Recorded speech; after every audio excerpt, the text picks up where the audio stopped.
Herbs के मामले में, तो सुन के मुझे जो है पता चल जाता है कि कौन-सी हर्ब जो है वो कितनी अच्छी क्वालिटी की है। बस अल्लाह ताला की तरफ से थोड़ा-सा गिफ्टेड है। तो ये जो है ये आप देख रहे हैं इसमें नेचुरल सेरम है, कॉन्सन्ट्रेटेड ये सेरम है सैफ़्रॉन का, और इसका ये गोल्डन कलर भी है सैफ़्रॉन की वजह से है, और इसके बहुत डायनेमिक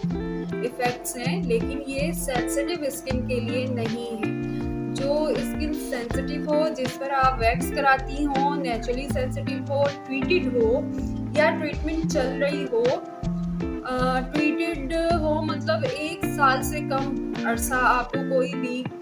ट्रीटमेंट लिए हुए स्किन की डर्माटोलॉजिकली कॉस्मेटोलॉजी हो चुका हो, 1 साल से कम अरसा तो वो आप नहीं यूज़ करेंगी, 1 साल से ज़्यादा हो गया तो वो यूज़ कर सकती है।